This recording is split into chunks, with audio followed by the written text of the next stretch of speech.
Hello and welcome to another episode of Footy Corner TV. We're doing the preview of the Port Vale game. There's been a few incidents happening today, so we'll go through those as well. But yeah, in the meantime, if I do stumble a little bit, then it's because I'm tired and I did 9 hours driving to get Port Vale and back. So that's why I got to bed about 2:30 this morning. So yeah, it's a little bit of a. I was quite wired when I got back, but yeah, there we go. But yeah, we've got a couple of decent guests for you, top guests for you. Noah Post, who was on before with us. How are we doing, sir? Yeah, I'm doing great. Nice to have you again on the show. So I hope it will be better this time. Yeah, you didn't do anything wrong last time. It's we just do what we do. All good. And we've got Daniel. You just started your own channel as well, Daniel. So you want to plug that? Yeah, sure. Thanks for having Sparks, as ever. It was a pleasure to be here on Footy Corner. So I've just started the Arsenal podcast. So you can come find us at arsenal.podcast. It's myself and a few Liverpool and United friends basically challenging each other on the current narratives, discussions on the title race, how this season is progressing. So it's a weekly show. So come find us over there. Okay, sounds like those could be mutual guests as well. That could be now a bit of a group, and we can kind of build a bit of community around that as well. So it's it'd be useful if they were in the group. If that was okay with you, so if you want to send them a link over, then we'll add them to the group. Yeah, for sure. Cool. Right, we're going to go straight onto the Port Vale game. No, Matt, the lineup was the lineup any surprise to you? Was it what you wanted to see? What are you saying about that? Yeah, I think for the lineup, it is exactly what I wanted to see for Eze and also Martinelli to continue having the momentum. Because, for example, Eze hasn't played a lot of minutes, so I was really glad for him to start that game. Otherwise, the back line, I think it was good rotation for Mikel. Yeah, and obviously you got Saka playing. Were you okay with that, or was it and Salilba as well? So did that work for you, or? Yeah, because they just came from they were away for a couple of weeks, so they need to get their gas on their foot. So I think it was really, really good, and it was nice to see them continue the momentum, just to warm up their muscles, also to give them some few gas in the tank also. Yeah, I mean, obviously the risk is that you're playing against Port Vale and you might get kicked up in the air a couple of times, which actually happened to Saka once. And yeah, I don't know what the ref was looking at, and the linesman was about 3 meters away, and somehow he couldn't see him stand on his foot. But it was a bit of a weird one because he kind of let it go, and then. It was about 5 minutes later he actually pulled it back for it, and then he getting booed for the rest of the game. So it was a bit yeah, you're not actually far away from your arch rivals from your kind of mentality version, but yeah, it's a bit weird. But yeah, it was weird that he left him on a heap on the floor, because I don't know if it came through on the TV, but there was about 4 occasions where there was a Port Vale player on the floor. One of those occasions was just because he got the ball kicked at him. He laid on the floor and he stopped the game. So I don't really know exactly what was going on there, but there you go. Yeah, the referee decision making was slightly questionable at times. I think he wanted to let things flow, but I just think because of the state of gameplay, he just because there was pretty much kind of 70 minutes of kind of nothing. There wasn't much intensity. So I think he was just like, oh, well, nothing's happening. Let me just blow up. Let's play, get some treatment. Yeah, I agree with you. He just wanted the game to flow, because like it's all almost one-sided, so there's no need for intensity and also stopping the game on almost every play. So I think it just went to Floyd. Yeah, they did a lot of the of the backing in thing, and then when they didn't get a free kick for it, that the whole crowd went a bit mental, and you're like, he's backing into him. What exactly is he supposed to do? So it was a bit odd. But yeah, Daniel, what did you make of the lineup? Was it what you expected? Were you happy with it?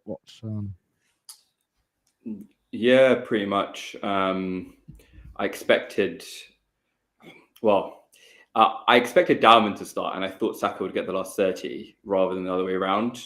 But I knew at 60 minutes he was coming off regardless. Like it was like 60 minutes, get his fitness levels up, and yeah, I mean Marino starting, maybe slightly surprised at that. He has played a lot of minutes. I was thinking about the international break as well. So I think that was a bit of a surprise. I think like Nomad, I was happy Martinelli started, kind of a bit of a reward for his good performances off the bench the last couple of weeks. Yeah, I guess no other real major surprises really other than those two. Yeah, I mean, obviously it was good to have Norgard back, and he could go in for Zubimendi, give Zubimendi a rest as well, given that he's played pretty much most minutes in the Premier League, so it was good for him to get a break as well, wasn't it? Yeah, for sure, and yeah, it just kind of kept things ticking over. Like the midfield didn't kind of lose a beat with Norgard there, so quite happy with him getting some time as well, because we haven't really seen much of him other than pre-season. Yeah, what did Ben White come across like on the TV? Because it looked like he was a little bit sluggish and a little bit off the pace from the actual ground. And now I realise the level of the stand is not of a usual level, so you kind of can't see the whole game. So I haven't seen a replay of the game, so it's very difficult for me to tell, to be honest. He probably saw more on the TV than I could see, to be honest. Yeah, for Ben, I think he was out for long, so he can't just come in and do what he used to do. So obviously he'll be a little bit sluggish, but he'll come to his best, and you'll see the real Ben White himself soon. Yeah.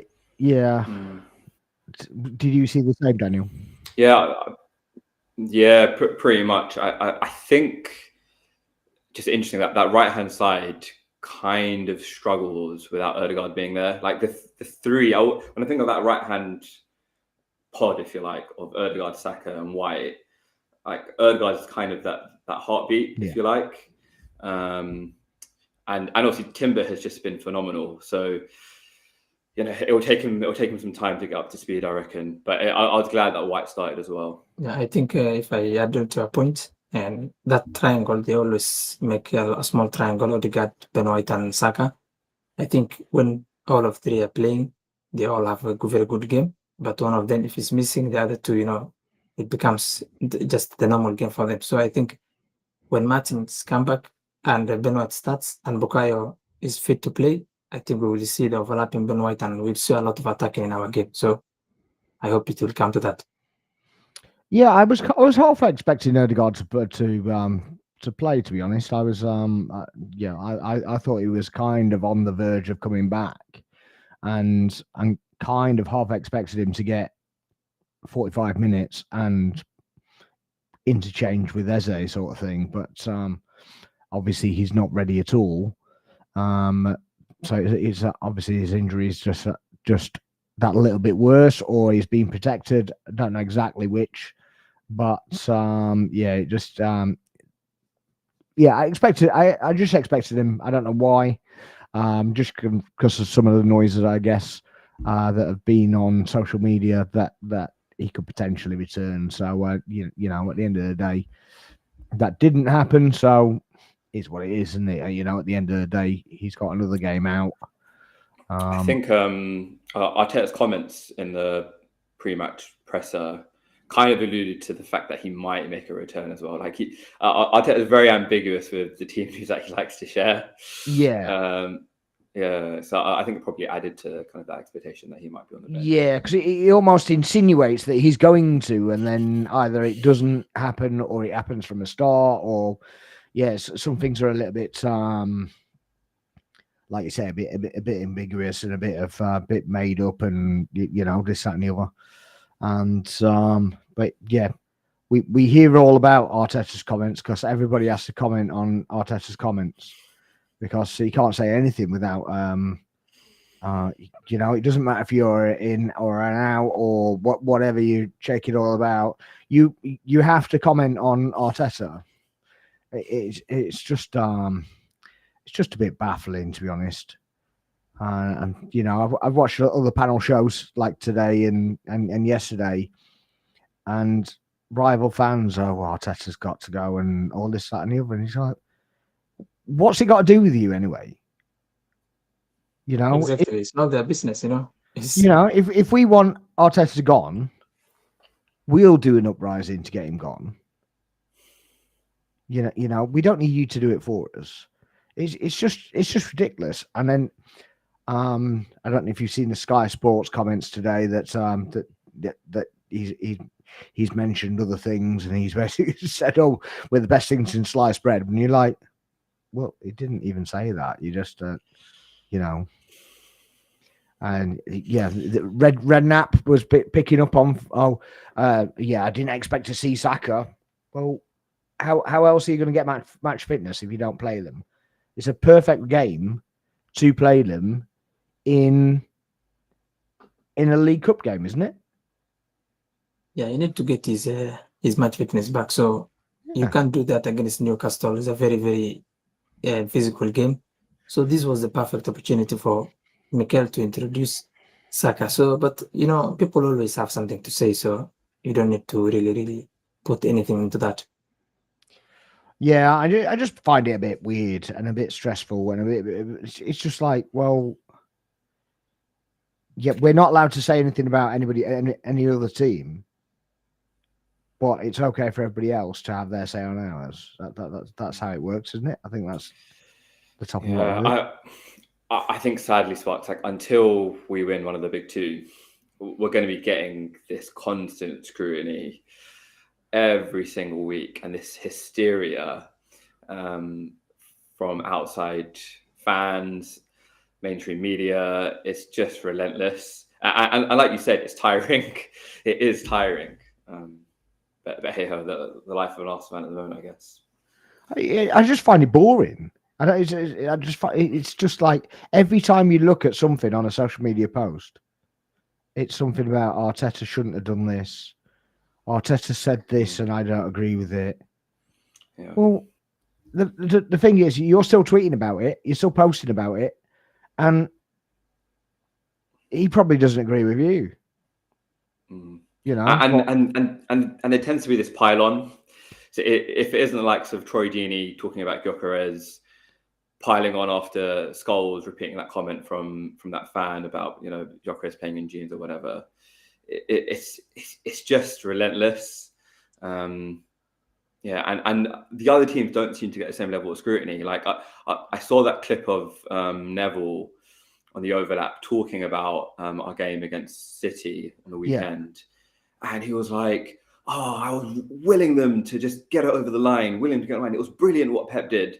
I was like, "Hang on, this is what Arsenal have been criticised for the last 2 seasons for in the big matches."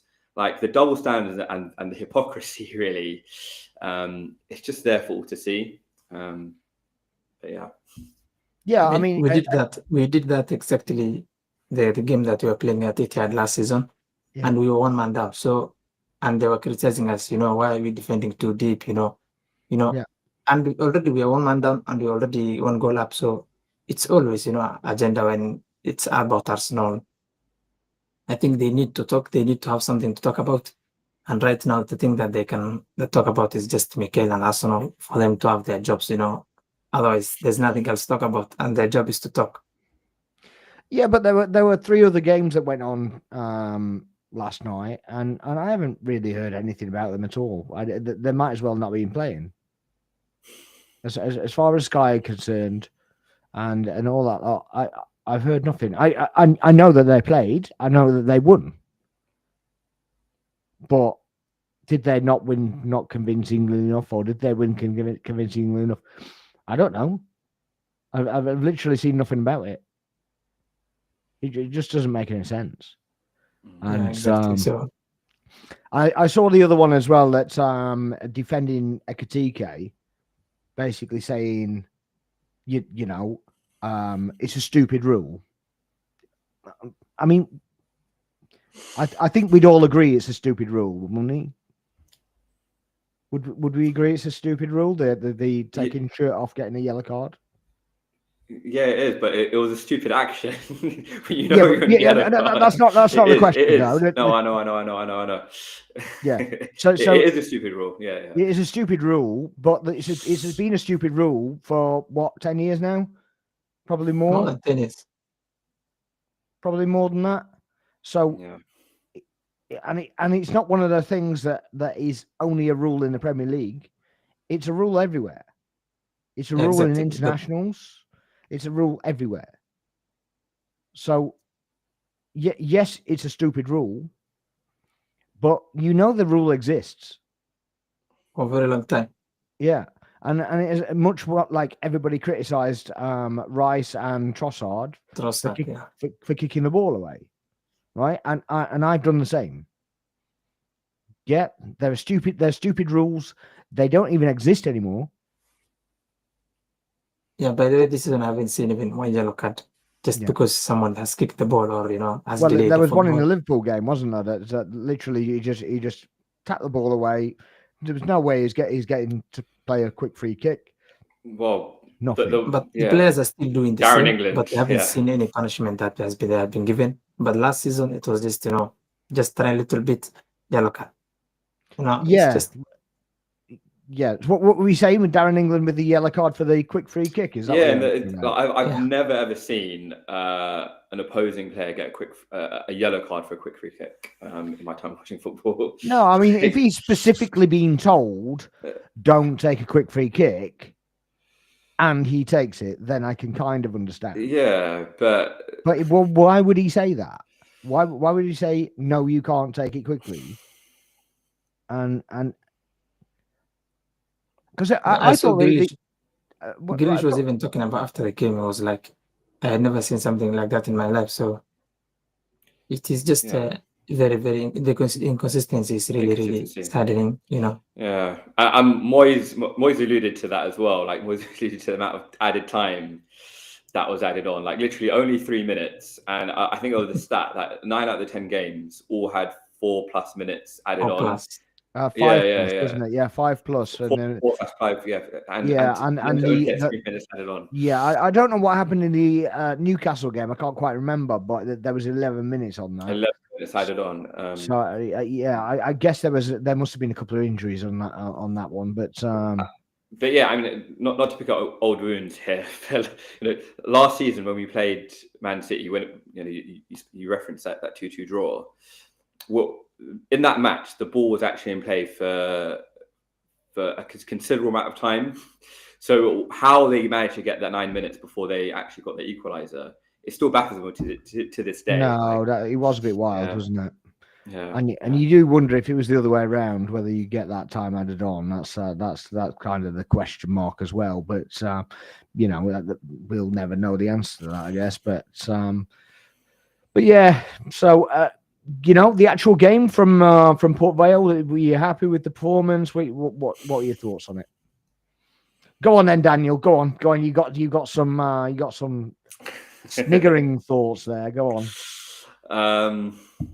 It was one of those matches, like a very, very standard third round League Cup tie that you kind of forget about. Like that, I've already forgotten what happened last year against Bolton. All I remember was that wonder goal from Ranieri, and in a year's time we'll forget about this game. It was a very, very forgettable match, but a very, very Arteta-esque performance, and killed them with 100,000 passes. Really subdued the crowd after that first game, after that first goal from Eze. I think us as Arsenal fans, we wanted to just kind of see that flair. We wanted to see goals. We wanted us to really put the foot in on them. And I guess especially for you, like you traveling up the Sparks to see a really kind of flamboyant performance. But yeah, again, we kind of threatened to make it a bit entertaining for the neutral, but screw the neutral. As soon as the big boys came on, as soon as Rice, Saliba, Trossard, we kind of looked like Arsenal again. Like Rice with running power, that ball over the top from Saliba to kind of to Trossard to put the game away. It was sublime. I guess my main disappointment was really maybe I wanted to see Martinelli kick on. I wanted to see Marino kind of shut up some of the doubters after all the criticism he's been getting for his selections for the last few weeks as well. But yeah, that was kind of my overarching feeling. I was happy about that second goal to just kind of make it look like it was a all-encompassing performance. But yeah, happy we're through to the fourth round, and there was no kind of Man United-esque Grimsby upset there. Yeah, no, 22 penalties or whatever it was. So, yeah. So the thing is, I think I trust my striker to actually take a penalty before it got to the 10th one. But that's the only thing. Well, I wanted to get the hell out of there and get back on the road. To be fair, so it was a bit of a mission. And like you say, I could probably have a sleep in the middle. To be honest, it wasn't tragic, but it was. It's boring, wasn't it? Let's be honest. It was quite boring. It was a hard watch. Quite dull. From one side to the other side. Kepa put some questionable balls out as well. I mean, there was one that kind of went forwards. It's supposed to go to Saka. It ended up curling straight to the keeper. And then there was another one to the other side, I think, that was supposed to go to Waneri. And Mascara's ball across. It was the one kind of mistake he's made in an Arsenal shirt out of all his performances. I was like, oh, don't do that. But yeah, other than that, there wasn't really too much of note, even from a Port Vale attacking point of view. Did they had one shot, didn't they? Something like that. The commentator was making this really odd comparison about they've had more touches in the Arsenal box than Man City have had. Well, it's like, well, this isn't the same game. This isn't the same team that played Manchester City. Yeah, I've seen that comparison. There's like they had 15 touches in our box and Man City had 8 or something. So but yeah, that's another one of. Yeah, it's okay for one team to sit back, but not the other. But yeah, apparently because you haven't won a trophy, you're not allowed to defend, which is a bit bizarre. But yeah, did you have any standout from the game, Nomad? Not really, because I think we were just. It's like we didn't want to hurt them or something like that. Just playing back passes, small short passes, you're not really little. At some point of the game, I was like, what if this was Manchester City of 2019? They used to wash teams like it was 9-0, 10-0, So it was very boring game to want to forget, because we don't need to win 2 or 1, because our second lineup can really almost 5 or 6 of them can really go straight to Manchester United first 11. So, and that means you have superiority and a lot of quality, and that should show on the pitch. So yesterday it was really slow. The game was slow, and the guy that I have to question a little bit is the selection that he made with Mikel Merino, because I think Merino is really tired. He has played a lot of games. Even the international was still playing, starting for Spain, scoring also for Spain. But you need to give him a little bit of breather. But I think he did that because I don't think he'll be able to start the game against Newcastle. And I think that he just wanted him to play him yesterday. and maybe to give him a breather that game of Newcastle. So other than that, I think the team was just slow and boring and one to forget. Yeah, I mean, if I hadn't driven 9 hours, I think I'd have forgotten about it already, to be honest. And I'll watch the replay, but I'm certainly not watching the whole thing. I'll watch the highlights of it, and I mean, I don't know if there are any highlights, to be honest, apart from the 2 goals.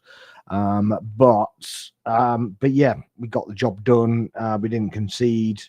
At one point, there was one kind of breakaway, and the guy put it over the bar, which I actually thought Kepa had it covered anyway, to be honest. But it was down the other end of the pitch. So I just seen the thing squeal over the bar, so I didn't actually see. I haven't seen a replay of it, so it might have been closer than I think it was. But you have a different aspect when you're looking at it from a pitch from the other side, right from the other side of the pitch on the level of it as well. So it's a bit weird. You can't really see what's going on. But you kind of preempted my question there, Nomad. But I was going to say was the fact that Marino started up top. Does that actually suggest, Daniel, that he's not actually going to play at Newcastle and he's going to select a different 3? Potentially. I mean, we have to remember he did come off, so you could spin the argument around the other way to say that actually Arteta wanted to preserve him for Sunday. I'm hoping he didn't start. I agree with Nomad entirely. He did look tired, and I'm starting to think. I've thought this probably since last season now. I think his role in our squad is probably as backup striker. If Ødegaard is fit, I don't see how he could possibly start that match, especially with Eze there, Rice, Zubimendi. I mean, that's my hope for Sunday. But yeah, I just feel that there's a stubbornness to Mikel that he kind of wants to prove a point with regards to Marino. I mean, I don't know. I don't know if he wants to prove a point. I think he's chosen him mostly in the bigger games rather than the smaller games. Now, if it carries through and then it goes through onto the smaller games as well, then I think we've got something to complain about. But the fact that he's doing it against the Man Cities, against Liverpool's. I mean, you could argue that Newcastle is a game that where it's actually required, because of the hustle and bustle in the midfield with Joe Linton and Bruno and whatever, because they don't necessarily play football as such, do they? They're kind of doing a lot of blocks and that kind of thing. So maybe that's the one where it actually it transpires, where it actually suits that kind of style. But it does make you wonder that if you play with that style, whether you're going to get a goal, whether you're going to get, you're going to have enough attacking feature to actually get a goal against somebody like Newcastle. I mean, he did start against Forest, but he started on the other side. He started in the Rice position rather than the Ødegaard position, and that kind of seemed to suit him a bit better. I think what probably really hampered us, and it's not really spoken about a lot, is the fact we're missing both Ødegaard and Havertz as kind of attacking 10s, support strikers. I'm told we don't have any injuries, and Havertz wouldn't play if he wasn't injured. It's just ridiculous. Yeah. Havertz would play, and Havertz would take that role over Marino every day of the week. Absolutely, wouldn't he? Yeah, I agree. So if Havertz Merino is just a makeshift. That's not his actual number. So he's either a makeshift 9 or he's a makeshift 9, 8/10, right? So if Havertz was fit, then he wouldn't play. If Ødegaard was fit, he wouldn't play. It's just as simple as that. Yeah. So people saying, "Oh, everybody is back." Well, everybody's not back, are they? Otherwise, Mourinho wouldn't be playing. Yeah, exactly. Like that's not our really starting 11 because there's some holes still and there's a lot of makeshift going on. So I hope we'll get everyone back and have that first starting 11 that we really want. Yeah, for sure. I mean, it's obviously that Liverpool lost their centre back as well. So yeah, I hope he gets better quick. But other than that, I mean, do you get the feeling that that Liverpool, given that their two main focal players really in Salah and Wirtz aren't playing well and they're still getting the job done? That's a bit of a worrying sign for us, isn't it? I think Salah never plays well. I don't remember that day that say Salah is on fire, but he always end up scoring or assisting. That's not just like last somebody season. has Last innate to him. season, man, he was on fire, man. He was proper Yeah, he on was- fire last season. Because he went scores nuclear, every yeah. day. He scores, he assists. You don't see him dribble past people. He's No, always there. I don't agree with that. I don't agree with that. Last season, he was on like 50. Was it 49 or 50 assists or whatever it was, or goal contributions? I can't remember the exact stat. I think nobody's talking about this season from like game week 1, right? No matter is that what you mean? Yeah, I understand from this season and even in the first couple of games, I think he kind of got one of the goals when the game was done, and I completely take that point, but I don't think he doesn't not play well. I just don't think he's not necessarily up to speed and he's not up to his influential best.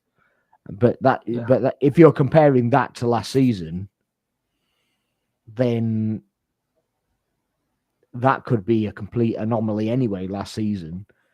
And yeah, and I think it was. Obviously, he's performed year in year out. But yeah, I think Liverpool, a bit similar to us, they've got a lot of new players. It seemed like Slot was trying to play this new kind of style with Wirtz, the integrating Kirkes, integrating Frimpong, obviously Ekitike now / Isaac. So I think that the worrying thing for us is that they are getting those results. So those last minute infuriating winners has kind of dented like some of our hopes. And I think we're in this situation now, like we're 5 points behind because we lost that match at Anfield, and we drew on Sunday, and obviously we've got this massive game on Sunday against Newcastle, and it all of a sudden feels kind of do or die, and we're already in just in September. Again, it's that kind of pressure to kind of win the league, which I think kind of fuels that hysteria around Arsenal and Arteta, I think. So, Anwar here at welcome in, Anwar. Make sure you're liking and subscribing to the video. Arsenal champions of EPL 25-26. I mean, what are you saying to this? No, Madge, go ahead. I don't want to jinx it, but it's too early to say. So I hope we'll become champions, but we have a lot of way to go. Yeah. Mikel is learning a lot. Every day is coming up with something. God willing, Adwa. God willing. Inshallah. Inshallah. Yeah, I mean, I want to believe it, but I just think Liverpool are too good, to be honest. And I until I see some, I'm not going to spend every weekend hoping that they're just going to drop points, because it's too long a season for that. And I see people doing all these hate alongs and hate watches and whatever, and I'm like, yeah, I'm not investing my time into that, because the inevitable 96th minute winner just going to kill every single one of them, and just like, well, it's great. It's great while it's going great, and not so great when it's not going great. You know what I mean? So, let's see them drop some points first, and then maybe we'll do some hate alongs and stuff like that. So, of course, you cannot get lucky every week. So let's give them time. I don't think performance-wise are the best in the league right now. They just find that somehow they end up find the way, winning don't it they? every day. But I hope that will come to an end soon, because you cannot have 20 or 25 games, winning last kick of the game. Well, we're in the thick of the season now. 3 games a week. They're missing Ekitike this weekend. I know Isak's back now, probably coming back to fitness. But they struggled against Palace in the Community Shield. So let's see. I think that the hope of winning the title, I think we just have to focus on ourselves. If there's one thing I've learned from these 3 title races, is to just kind of ignore the noise with regards to the actual other title rival and just focus on us. But yeah, and especially until the run-in, until kind of March, April time. Yeah, I was about to say that. You just need to wait until it's January, February, around there. Now you start to hit watch, and Yeah, if we're in and around when it gets to January, February time, then obviously we can start focusing maybe on hate watchers and stuff like that. But yeah, until then, I'm not going to be wasting my time. I know that for a fact. It's just yeah. Don't worry, we have another Arsenal fans who are making shift for that, so you'll be coming around January there. So yeah, fair. Yeah, I mean, I've got too much decorating to do in my house to be worrying about hate watchers and crap. So I'll get that done, and then I can. Well, I need to set my TV up before anything, to be honest. But yeah, everything else is set up on YouTube at the minute. So yeah, so it's a bit of a mad one. So what kind of lineup do you think will be playing for the Newcastle game? I think he will do the way he ended the game against City. I think he will start that way, just exactly the way he ended it. He will start. I think Martinelli will start on his normal position, and the reason he played Merino, I think, was to rest him during that game against Newcastle, so that Eberezer can take that 10 role.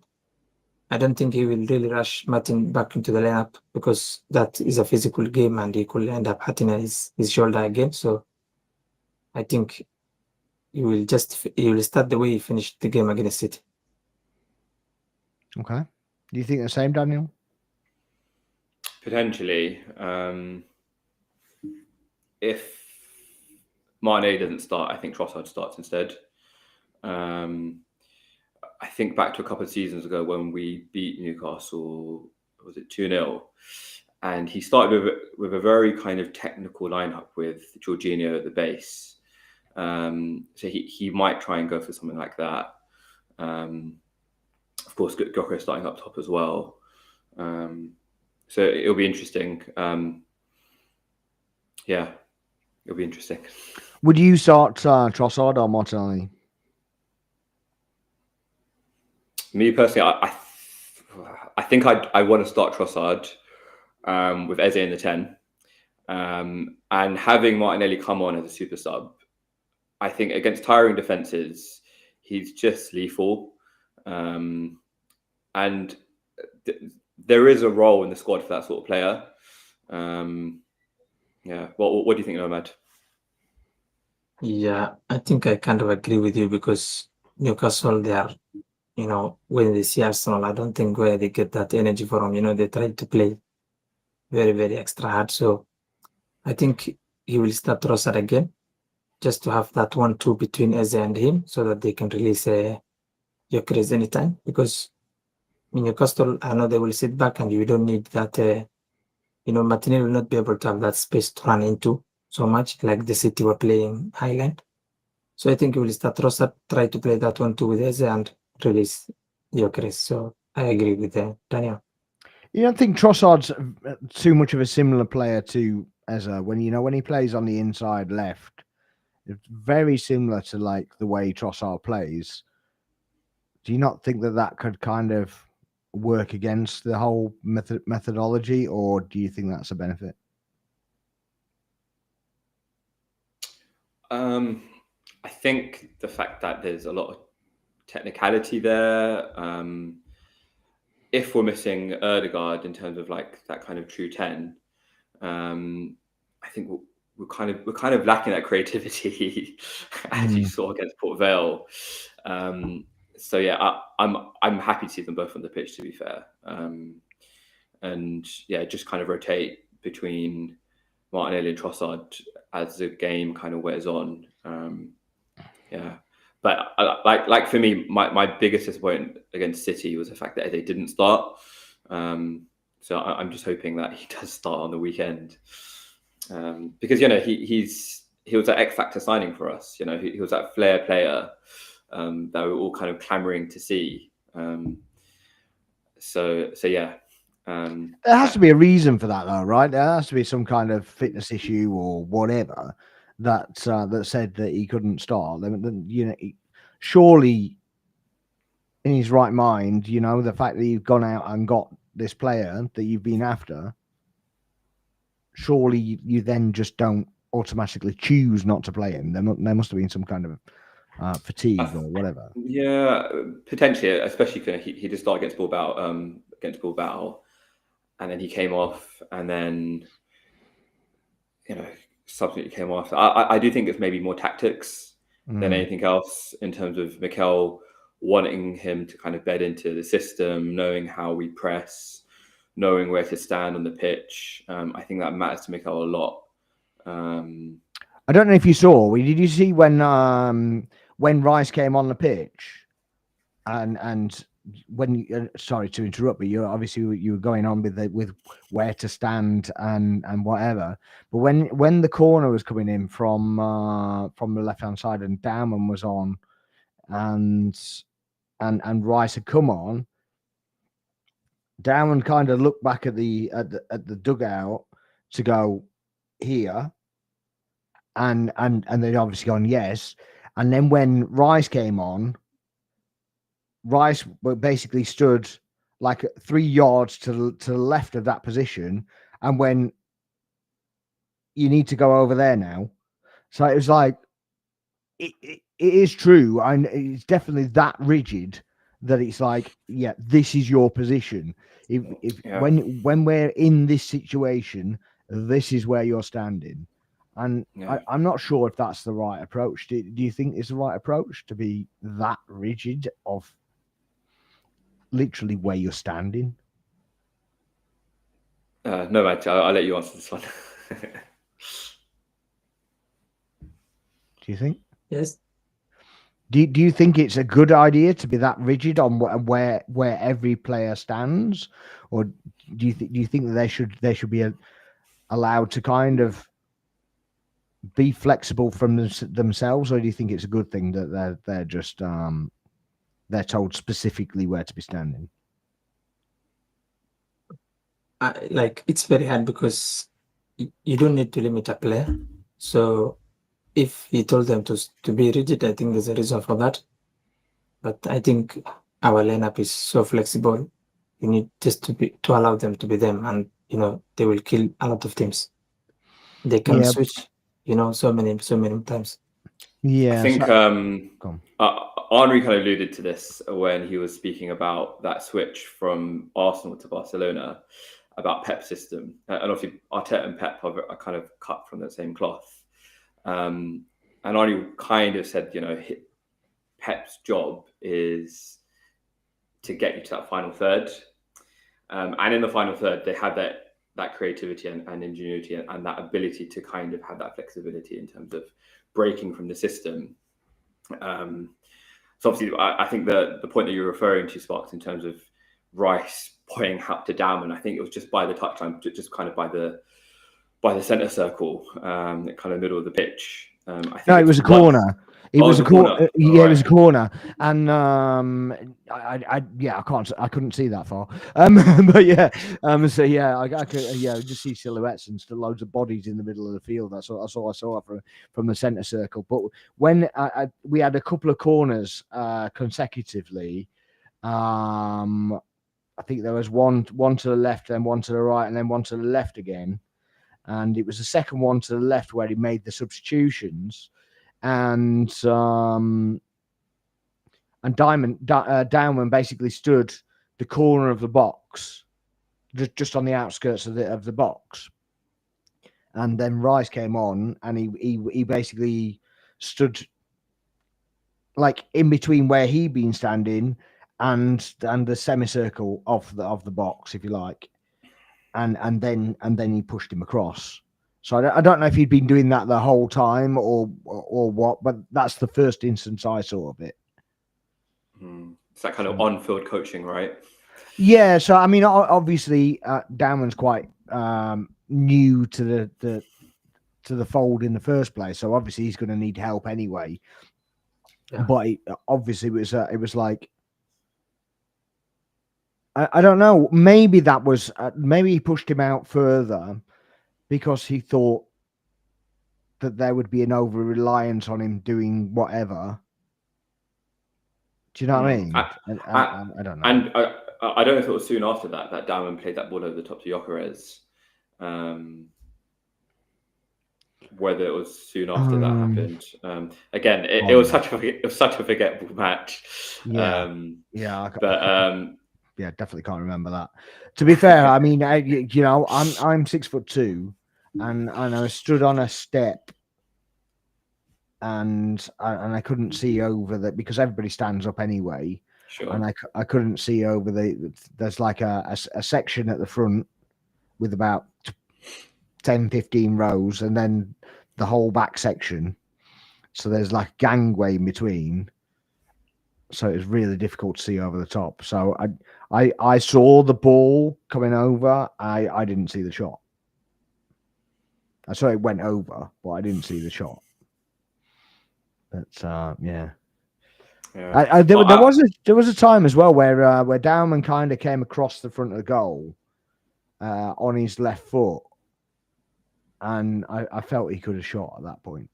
Yeah, I remember it did kind of open up for him. Yeah. So it was like, well, everybody's backing off of you. They're kind of covering you making the pass. So maybe you could do one of those, Saka-esque left-footed shots sort of thing. But maybe gone too far for that. I don't really know. But yeah, it was just an initial thing. Again, I haven't seen it back, so I might be talking complete codswallop. But yeah. He just felt like that. But yeah, what are your thoughts on the Newcastle game? Do you think we'll win the Newcastle game? Do you think we got what it takes to win there? What are your thoughts on that? I mean, it will be very, very crucial game for us because we can't afford, as Daniel said earlier, it's just September and it's do or die now. I think we need to win that game. We must win that game because the moment your rival is 8 points ahead of you, I think it's very difficult to compete.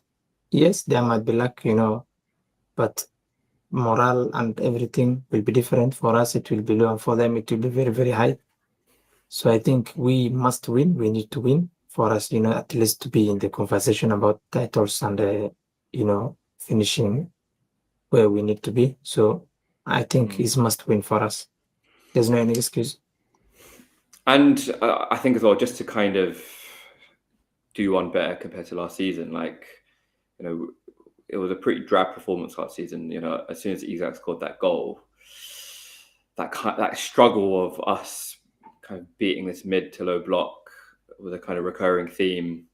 The likes of Everton we drew against, the likes of West Ham, Fulham, and we've got a lot of these games coming up after Newcastle as well. So I think it will say a lot about our ability to kind of, again, beat down some of these low, mid to low blocks. and that's why I do want to see that creativity. I do think we'll beat them without Isak being there. Baltimore, I know he scored against Wolves, but he's not Alexander Isak. Yeah. No, it's definitely a different standard, isn't it? I mean, it's not I think Wolves are going to get relegated anyway, to be honest. But sure. the age old saying is you can only score against who's put in front of you. So it's not his fault that that it was only Wolves, is it really? But yeah, I think we need to win it, but I think we need to do it to negate the City game more than anything. We'll obviously know what's happened in the Liverpool game by that point as well, and I think if they've dropped points, then it even becomes even more of a must-win, if you like. So yeah, the number of times that last season where we kind of got to a point where they were dropping points and whatever, and we didn't capitalize on that. I think that's what we need to do, and it's a bit of a crackback when people say the mentality and this, that, and the other. If we then go, right, okay, well, Liverpool lost. We were 5 points behind. Liverpool lost. Hypothetically, I'm not saying Liverpool are going to lose. It's got potential because obviously Palace beat them in the plate. But it proves a bit of metal, doesn't it? That obviously they've dropped points and we didn't drop the same points. So yeah, I definitely think that's the case. I think that game against Newcastle last season we played Newcastle 4 times, 2 times in the Premier League and 2 times in the EFL.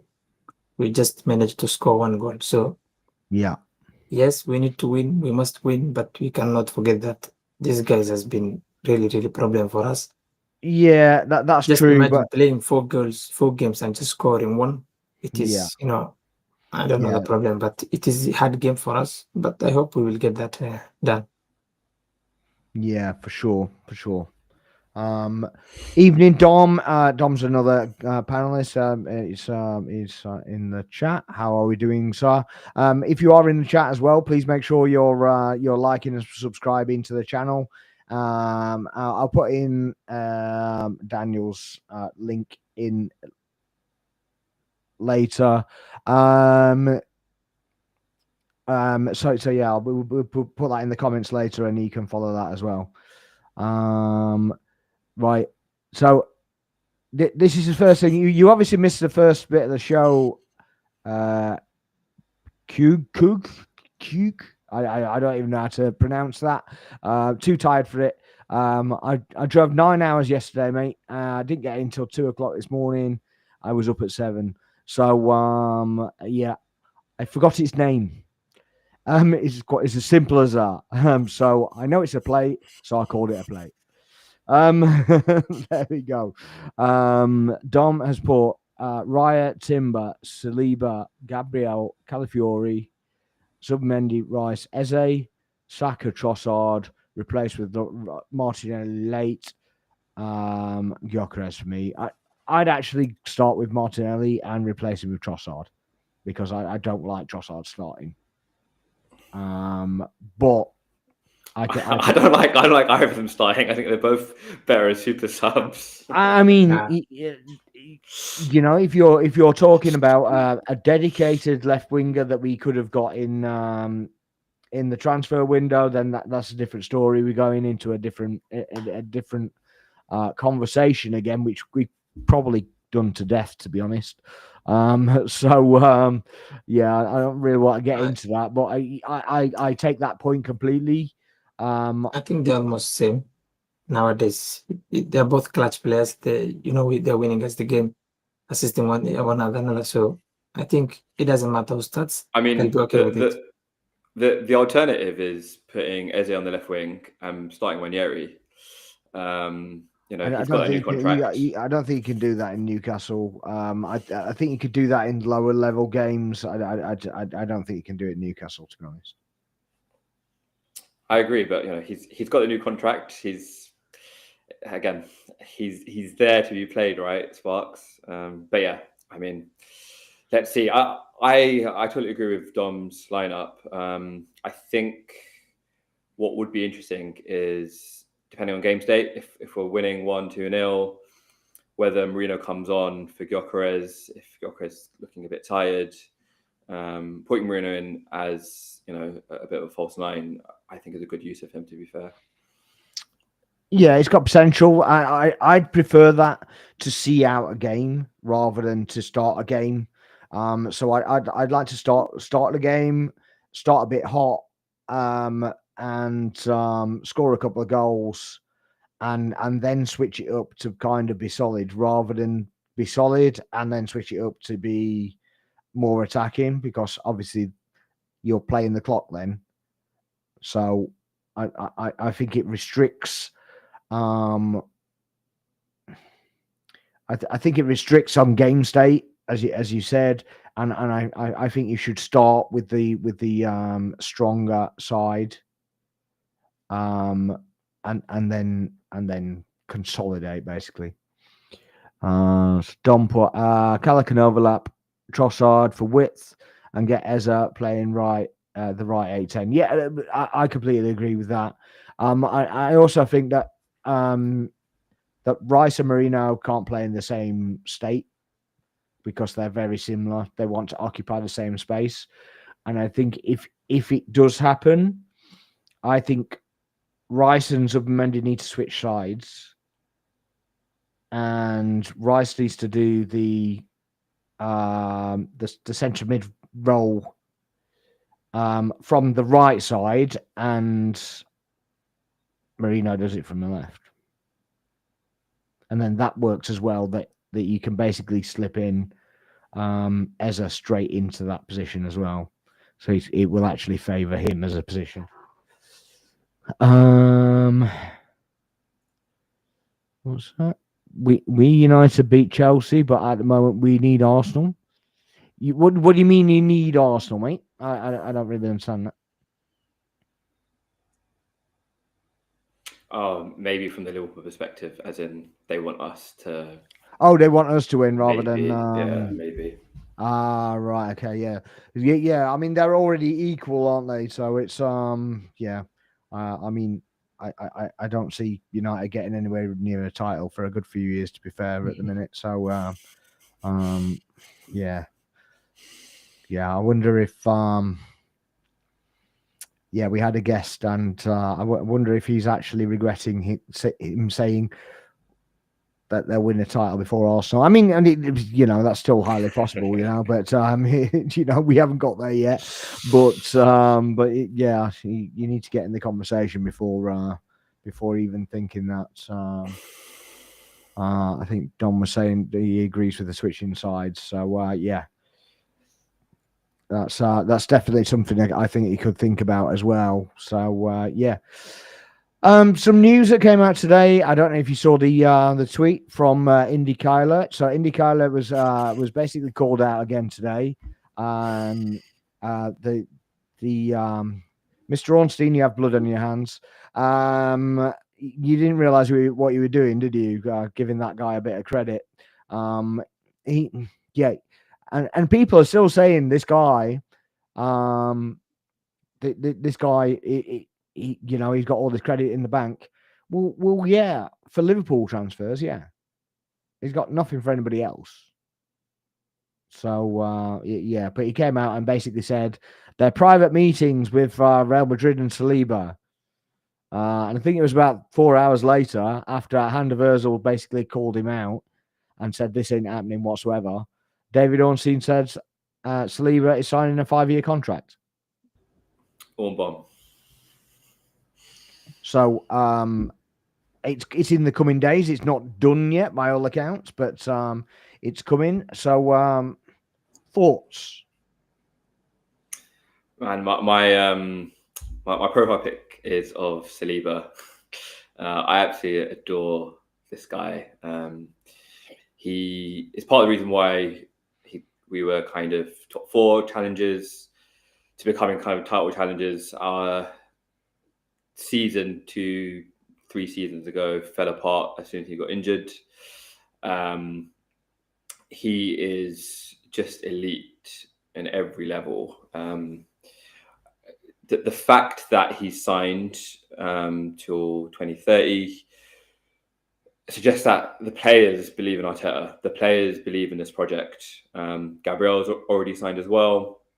I think Hand of Arsenal has already alluded to Saka potentially re-signing soon. And one more, he said today. And one I don't more, know if you've seen that one. I saw that question mark about who that might be. But the signs are looking good. Like the one thing that rival fans have been saying, Saliba's going, he's going to Madrid, Saka's going to go off to Liverpool, he's going to go off to Man City, and that's it. It's Arsenal 2010 all over again. I was like, well, no, I think this is something different that's brewing here. So I'm just absolutely thrilled with the news. Can it be happier? Yeah, cool. Yeah, I can't agree with you because I think the guy that will really go to Madrid is Konate. I think Konate has refused to update or add his contract. So I hope he'll be the one to go. But for Saliba to stay with us, it is really a relief because, as Daniel said, he was one of the guys who really, make us believe again. So I couldn't agree more. Yeah, I'm the same, obviously, but I saw Liverpool accounts basically posting out that they were going to get Saka and Saliba, and you're like, come on, man. Yeah, I get the newfound confidence, right? But I don't know if you watch. Do you watch Big Six Bands? Right, there's a guy on there called Monts, right? And he's just like, has any of you made 2 £100 million signings in one transfer window, this, that, and the other? And he's like talking that he's like bigging up the transfer thing, and you're like, am I missing something here? Liverpool have never done it before. So what makes you think they're going to do it again? Maybe that's their window, and then that's the rebuild. That's it done. Yeah, and I'm not saying it is, but the history of their transfer window is not to spend that much money every transfer window, is it? So yeah, it's exactly. just well, you're talking about it like you do it every single year, when every single year you were criticizing City for doing it. I just find it a bit bizarre. I get the arrogance, but yeah, come on, at least be a bit honest about it. So it just seems like there's a whole lot of shamelessness in that in that kind of context. So Q has come back with, bro, we will surely win it before you guys next season FC. When then? Tell us when, Q. I'm just going to call you Q because I can't pronounce that name. So yeah, tell us when you're going to win it. Because I'll tell you one thing that I got the other guy to say, and he said 3 years. Maybe the championship. Well, I'm definitely not going that far, but but yeah, I got the last guy to say 3 years, and year 1 ain't looking rosy. That's all I'm saying with that. All right. They've got Brentford this weekend. I know I initially at the beginning of the season I had Brentford as one of the teams potentially going down. They lost Thomas Frank. They lost obviously Christian Norgard in their captain, Brighton Burmo. Yeah. Visser as well. But they've really kind of surprised me in terms of how they've stuck in and really made life difficult for a lot of teams who've gone there. You know, they beat Aston Villa with relative ease. It will be a very interesting matchup between Brentford and United, a very bottom of the table sort of clash or mid-table clash. Well, you say that though, and United are 11th, and Brentford are 17th. So at least Man United have won 2 games. Brentford have they're only still won on the 1. bottom half, you know. Yeah, they're in the Yeah, bottom both of them. half. That's I mean, the they're only second just pitch- in the second bottom pitch half. fight, so- They're only just in the bottom half. Let's be real about it. And they've got the same record. They've got the same record there as Leeds United, as Everton, and as Man City. Interesting. There was this BBC article about Man United saying that they've underperformed all the XG stats and their metrics are looking better than how they've actually performed on the pitch. Yeah. So it could be a watch of space with United, but I think if United have a couple more stinkers, then Amram might get sacked, and it's kind of starting that cycle all over again potentially. I can't. Yeah, I can't I see him think getting sacked. on the XG of the whole table, I think Man United are number 1 with 10.1 expected goals. So they have some potential, but I don't know. The thing is, though, that if you're not actually vying for a title, you can release the shackles and stuff like that, and you can play with no fear, because if you lose a game, well, what's it costing you? It's not really costing you. They have nothing to lose. Yeah, but then if you go on to win the game, then the rewards are You're the massive. hero. So it's sacrifice. The draws kind of just nullify everything, and but a win is massive, isn't it? When you get to those kind of points. I mean, like I just said there, on 2 wins, that takes you up to 5th. It's only when you get to top 4 where you've got 3 wins, Arsenal, Tottenham and Bournemouth, and 5 wins with Liverpool. So, yeah, you pick up a couple of extra wins that you didn't pick up last season. You're kind of getting up there, aren't you? I'm probably been a bit more maybe too lenient with regards to Man United, but I predicted them to finish 5th, just based on the fact that they didn't have European football, and how much they invested into their front line. Like Cunha, Sesko, and Mbeumo, 3 players we were all heavily linked with, and players that we would have all been thrilled with had they come to Arsenal. So I don't take them lightly, but yeah, they seem to have neglected sort of the midfield and the back door. But hey ho, let's see with them. Who do you have for your top 4 this season then? Because obviously the 4th spot is a very interesting one, because you would think that Tottenham, Chelsea, United should all be vying for it.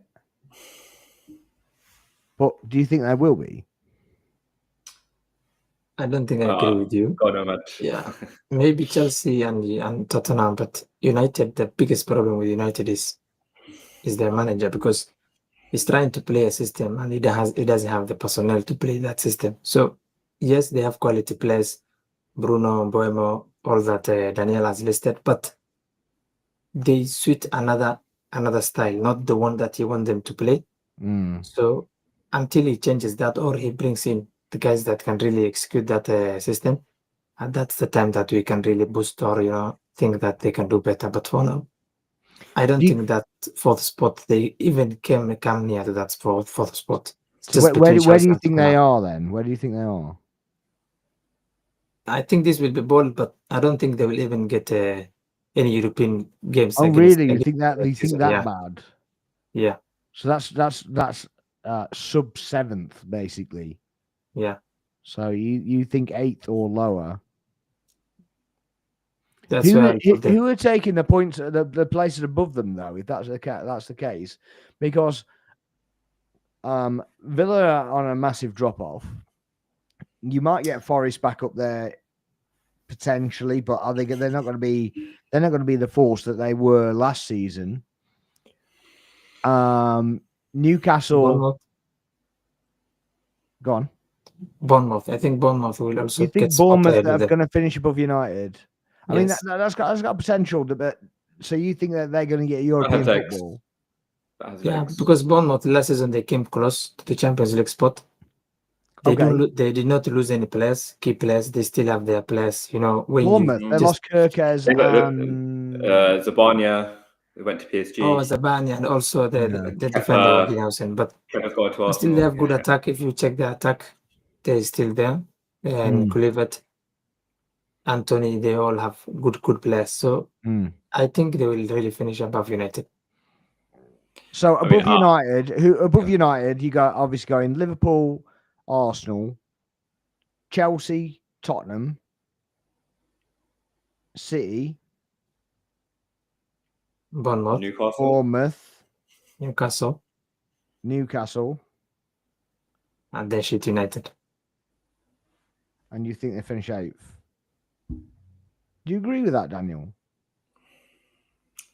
I don't, and like I said, I'm probably more high on United than other Arsenal fans are, just because it's Man United at the end of the day. I think last season was probably a massive anomaly, and the fact they don't have anything to play for, and no European football, so no European one football, game a week. One game a week. Amorim can really drill in his tactics to focus. If he has any tactics, but yeah, let's go with that. The problem is, you want to play something that the players cannot play. So that's the reason, there's but sometimes they can play that. If you have I mean, he has time on the training pitch, right? He has time, and it's not like he's having to play a Europa League match like he was last season. I think they will finish between 5th and 7th. I don't think it's that hard to finish that high up. Like we saw Forest. I agree with you, guys. I think the competition for those spots, I think is really low now. Yeah, I think Forest having Europa League football, if I'm not mistaken. Palace have got Conference League. They're really going to want to go for that. Yeah. Especially the latter stages of the season, it will really benefit them to have that rest. That the only other competition they're in, other than the Prem, is the FA Cup. Yeah. So that doesn't start until January, is it? Yeah, exactly. So they should have enough really to get the feet under the table while everybody else is playing European football. Yeah, and that was my prediction at the beginning of the season. I think top 4. I think, like you said, Liverpool, Arsenal, Chelsea, City. Whether it's Spurs, United, potentially Bournemouth. I think Iraola is a fantastic coach. Really, really impressed with him. It's an interesting bunch. I think Forest in complete disarray. After sacking Nuno, like the players they had were kind of purpose built for that system, in terms of kind of playing on the counter attack, playing transition football. And then to switch kind of 360 to having Ange. But they don't suit an Ange system at all, do they? I mean, it doesn't make any sense. And is it like that? And now I understand that obviously when he would play in Europa League, he switched up the play, and it's not who we are, mate. It's just we've changed our style now. But he's not changed his whole philosophy to playing out from the back now, is he? I think the freelancers, we can just play any system anyway. There's a lot of quality players, so What? So they can play the Ange system? no, I don't think so. And system is really difficult. But that's what I that's don't what know. we're saying. If you're coming from a Nuno like pragmatic kind of management style to, well, we're going to go Mr. all guns blazing. It's just not going to work, is it? Yeah, it'll be difficult transition for them. Yeah. So it doesn't make any sense for me as an appointment at all. Yeah, and I saw him in that tracksuit and it looks horrible. Anyway, yeah, it's just like, yeah, it just looks all kind of wrong. Yeah, Marinakis might as well have one as well. Yeah. No, I'm not fat shaming them. They just look like twins in them. It's just like something out of a gangster movie from the 70s or something where they're in tracksuits. Oh dear, I can't remember what the boxing one was called, but yeah, it was a bit weird. It just reminded me of it. Just like, what the fuck is that? Yeah, throwback to the 80s management style. But there we go. Yeah. Who have Villa got this weekend anyway? Villa have got Fulham. Bearing in mind they drew 1-1 to Sunderland with whoever player sent off. Yeah. If they lose that, there's no way they're coming into any kind of European spot. It's classic Unai. I'm going to go on a bit of an Unai rant here because it's just classic Unai.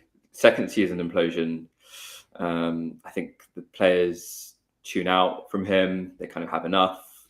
He's been there 3 seasons, hasn't he? Yeah. I mean, he came mid-season. Yeah. He came So mid-season, but yeah, this will be his 3rd season, won't it? It'll be his 3rd season. Yeah. Yeah. But his 3rd proper full season. 3rd full season. Yeah.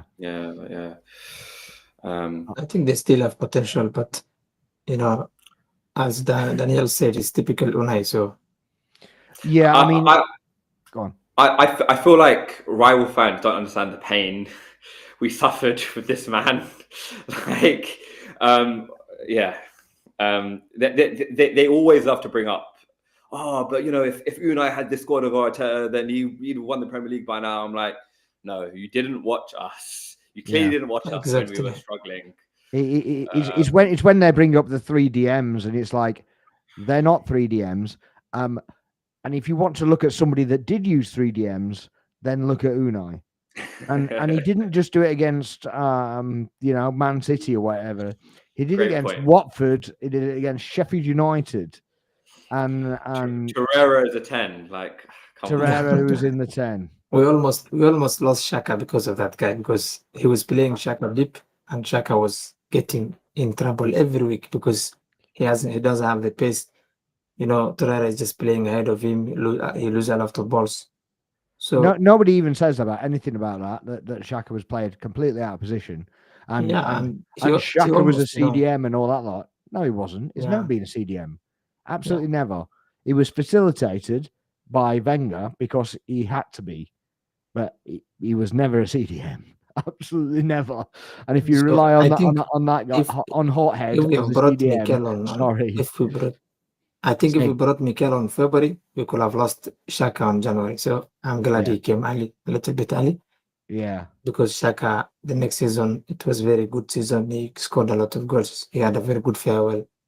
And he was a hero again. So, I mean, in fairness, I'd have kept him for another year, to be honest with you. But he just didn't want to stay. So, it was obviously promised, give us another year and we'll let you go. And that's what they did. So, fair play to the club. But I reckon they should have dug the reels in and got him to stay another year. So obviously what he did with Leverkusen, just ridiculous. But then obviously it's a different league. Obviously they still went invincible, but I just find it hilarious that as soon as Ten Hag came to that football club, Xhaka ducked, and I was like, nope, I'm off. Well, he's not the only one either. There's I know. about The 5 mass players just exodus. dipped. Yeah, half of the team ducked. Yeah, they're literally just gone. Yeah, I'm not having any of this. I'm out. And then they've gone.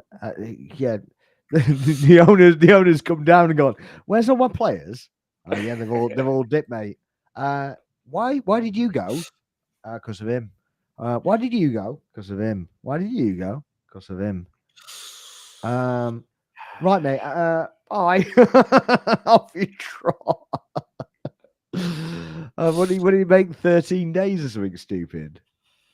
Yeah, was it 3 matches and it was sacked? Yeah, it's something like that, wasn't it? It's and they said they wish they sacked him sooner. yeah, I think Liz Trust lasted longer. That's a whole different ball game. But yeah, let's have some score predictions then. What we saying for the Newcastle game? I'm going to go 2-1 Arsenal. Nomad? 3-1 Arsenal. 3-1. Yeah. Wow. Okay. I'm going 2-1 as well. He's brave. He's definitely brave. In fact, I'm actually going to change that. I'm going to go 2-0. Nice. Yeah, just 3-1. Clean sheet. Yeah, I would love a kind of shutout. Yeah, I'd love that. I'd love that. Pure kind of George Graham style. Yeah, 1-0, 1 in the first half, 2-0 in the second half. Yeah, I'd absolutely love that. I mean, I'd be fine with a 1-0, right? But we've scored in the 4th minute, and literally just sat on the 1-0 the whole game. Yeah. That'd be like right. I know the neutrals hate it. I know certain Arsenal fans hate it, but honestly, as long as we get the 3 points. Yeah, I couldn't give a crap. I want the 3 points. I don't care what it looks like. I don't care if it stinks. I don't care if I fall asleep. 1-0 will do me. 3 points anyway, hook by crook by whatever. I don't really care. Yeah. But, Olympiacos next week, I think, is another story, though, right? Yeah, it's Wednesday, isn't it? Yeah. So, I can't take being bored all season. That's what I'm saying. Yeah, I'd be perfectly fine with certain games where it's needed. Where it needs must. We've just got to get out of there. But yeah, Olympiacos. Well, we won the first one at least, so we just got to keep that going. I mean, I don't know what you think about the new Champions League format, but I just think there's no real jeopardy in it anymore.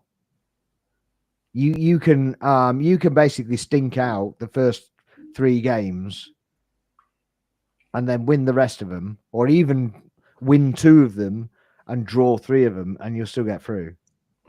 Yeah, you get the playoff, and it's just 1 game to do or die, and you are in the last of. You are in the round of 16. So yeah, we saw it with Madrid and City last season. Not even Madrid. And PSG. The guys who won the thing, they were almost out of the playoff. PSG were out of it. Played the playoff. Very good point. And then they ended up winning it. So, and Liverpool were just unbeaten in the group stage phase. Until they finished top. Yeah. The one benefit now, I think, after probably Arsenal fans kicked up a fuss about the fact the return leg was not kind of seeded. They've changed that this year now. So now if you do finish the top 8, come the knockouts. They did it because they want to soup up the draw. Yeah, that's all it is. So they basically put a bit more power into the draw rather than actual into the seeding process. And you're like, well, why shouldn't it be seeded? You go, they finished top, they finished 16th. You keep that number until the end. And if you come across each other, you take the priority and they take the inferiority. And that's what it should have been for us. And it turned out both games were flipped the wrong way round. Now, Yeah. obviously, it worked for us anyway, but it's it's I just mean, raw. it would have been fascinating to have seen us at the Parc des Princes first in that semis, and then taking them back to the Emirates for the return, because we finished above them. Like it's only fair in the league phase, but hey ho. And we literally beat them as well. Let's not forget. Yeah, but it definitely should be that way around. If you're above them in the table, the table shouldn't just have the benefit of going through. If you don't have to do that playoff game, or the 2 playoff games, wasn't it? But so what? We didn't choose for them to be down there. Yeah. So they play the playoff, and we get the benefit of having the higher number. So it really annoyed me, that did. But it was just literally something that they wanted to soup up their power, and yeah, take control, as it were. Should we do some score predictions on the other games then before we go? We see what we got, what we think with the rest of the games. Brentford, Man United. I know we spoke about it. I think United beat them 2-1. I think same. Manchester United will win, but I think there'll be more goals than 2-1. So Interesting. maybe 3-2 to Man United. Okay, another 3-2, because they did 3-2 against Burnley, didn't they? Yeah. So yeah, that's that goes to form. I'd say 3-1, Man United. Chelsea Brighton's an interesting one. I think that would be a draw. Let's go for a 2-2. Okay.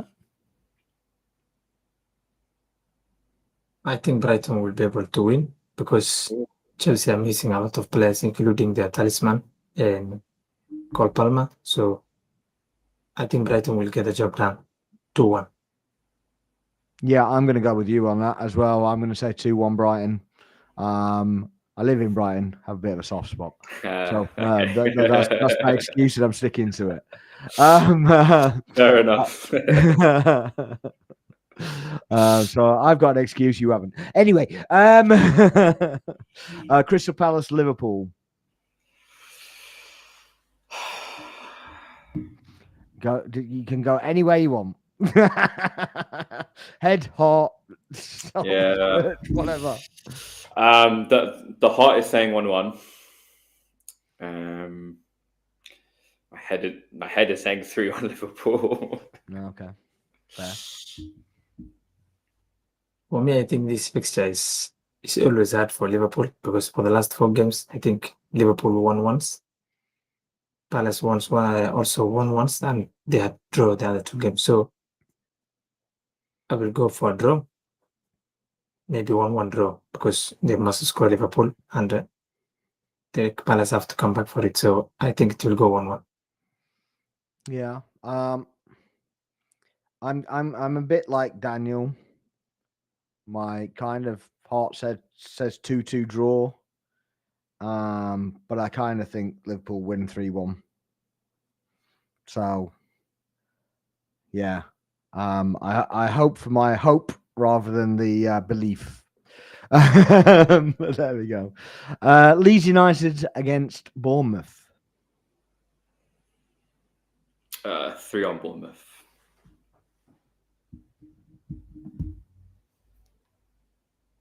I really want Bournemouth to win, but I don't think they will. So I will go 2-0 or no, 2-1 Leeds. Oh wow! I thought I was being optimistic with a Leeds United drawing with Bournemouth, but yeah, I think it'd be a 1-1. Man City Burnley.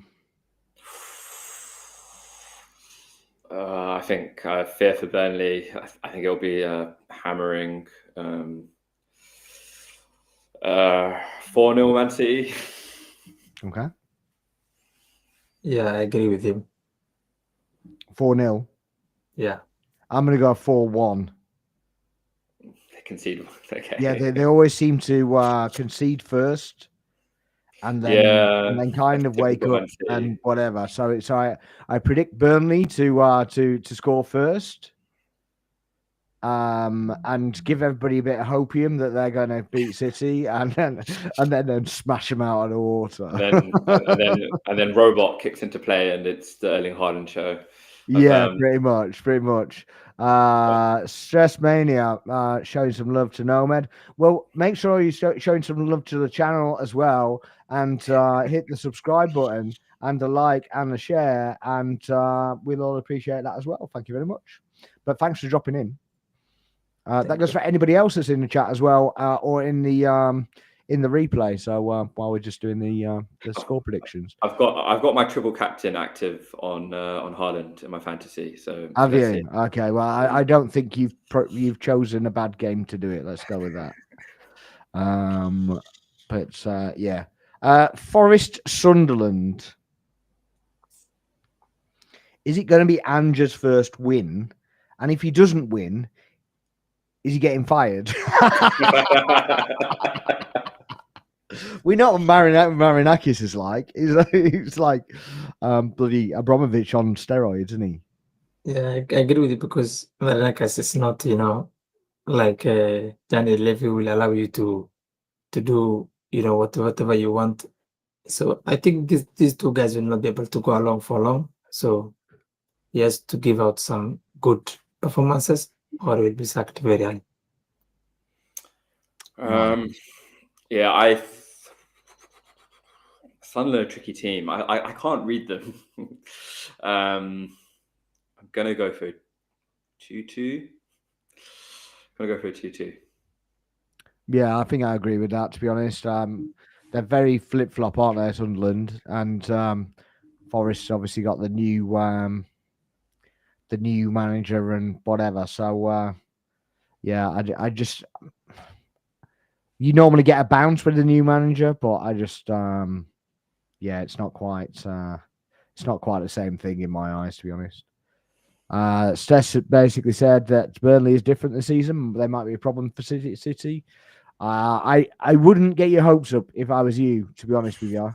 But you might be right and I might be wrong. I think if it was at Burnley's home, it would be a different kettle of fish. Yeah. But because it's at the Etihad, I agree. And they have point to prove also, so yeah. they will really suffocate them. Yes, exactly. And Steph says she's sub now, or they've sub now. So yeah, I appreciate that. Anybody else in the building, please make sure you sub as well. Hit the comments as well. So yeah, brilliant. Thank you very much indeed. Tottenham Wolves. It pains me. It's Tottenham at home. Yes. At home. Yeah. Yeah. It pains me. I think it will be 3-0. Yeah, I think it'll be 3-0. 3-0 Spurs. Okay. Yeah, I kind of agree because Wolves are poor, and also you just saw the previous game that Tottenham played. The way they came back against Brighton, they have really that spirit, and I agree with Daniel. So I also go with Tottenham to win 3-0.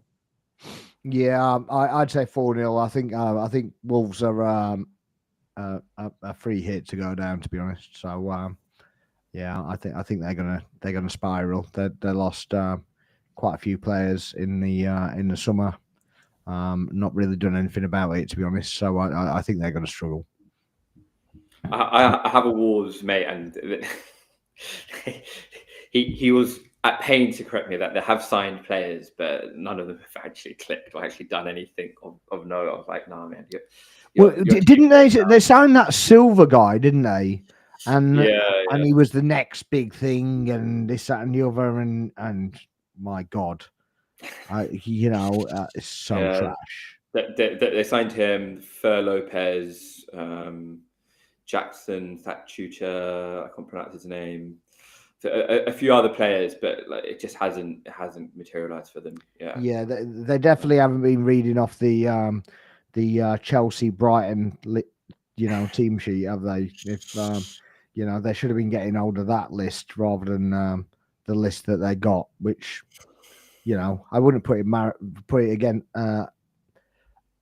Put it against Marinakis that he just like leaked some document or something like that with loads of trash names on it. You know what I mean? He just comes across as that kind of guy. Yeah, a bit of a shyster, really. Aston Villa, Fulham.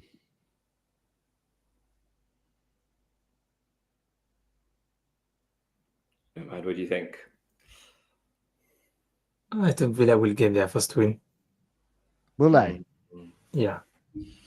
I think Fulham I beat think them. they need to get it, because if they don't, it's a relegation battle. Battle. So I think they will pull up their socks and they will get the result. So they will win, but narrowly. So I'll go 2-1.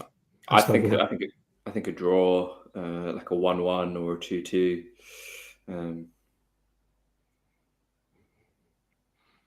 Welcome in Highbury TV. How are we? Make sure you sub into the channel. I will check out your sub and I'll sub back to you. So you obviously have a channel for yourself. But yeah, if you guys are in the chat, please make sure you're hitting the like and share and commenting in the chat. So who said it was draw? I think it was. You said a draw, and Daniel, you're saying Villa win. No man said Villa win. Yeah. I actually think Fulham will win it. 2-1. It wouldn't surprise me. Yeah, and it's amazing how split that fixture is now. Obviously, it's not just due to Fulham getting better; it's due to Villa getting worse as well. Yeah, but yeah, if they don't book up soon, anyway, Villa they could be in serious trouble. And then the last one, we covered the Newcastle Arsenal one, but the last one, which I don't know if it's a good thing, but the Monday night game on Sky Sports is Everton West Ham. Now, either one of the teams is going to get absolutely battered, or it's just been in 0-0 ball fest. So one former David Moyes side against the current David Moyes side. It's Everton at home. Yes. I think Everton beat West Ham 2-1. Okay. Yeah, I can't agree with you. I think Everton will win, and 2-1 very narrow, because it's David Moyes, so I think we'll have so many points to prove at home with the Grealish on form. So I think they will get 3 points. I think 3-0 Everton. Just because they get one and then West Ham will just implode. Capitulate. Do you think West Ham go down to box? I think they're with a big shout of it. I don't think they're nailed on to go down, but they're in the conversation. Yeah, they're definitely going to be in that 15th to 18 slot. So in that slot, I think there's going to be Wolves are bottom at the moment, but I don't see them staying bottom.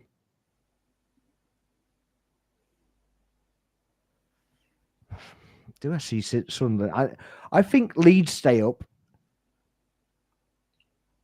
I think Sunderland stay up. I think Sunderland stay up as well. Yeah. So that last spot between Burnley, Brentford, and West Ham. Yeah, I think and Wolves? Brentford and Wolves. I think Wolves are down. I think they're actually down. They're already. They're going to be. I'm just saying for the 18th spot. Okay. I think they're going to be in the conversation for it. I think Wolves are definitely down. Yeah. Do you know we've actually thinking of teams that I think is staying up. I think West Ham could go down. Yes, I think they could be one of the favourites to go down. Yeah. So Wolves, West Ham, and Burnley. And maybe Brentford. Brentford will be in the conversation again, but I think they'll get out of it. They just seem to just have enough. And yeah, when they get beat, they won't get battered, if you know what I mean. Yeah. I know that their goals, their goal difference isn't fantastic. But I just expect that Wolves, West Ham and Burnley's will be worse. Yeah. So the Wolves are already on -9 after 5 games. West Ham are on -8. That's Man, all. I so hope we absolutely batter West Ham when we play them at the Emirates. Well, we owe them for 2 seasons worth of defeat. So, Well, we did beat them 5-2, didn't we?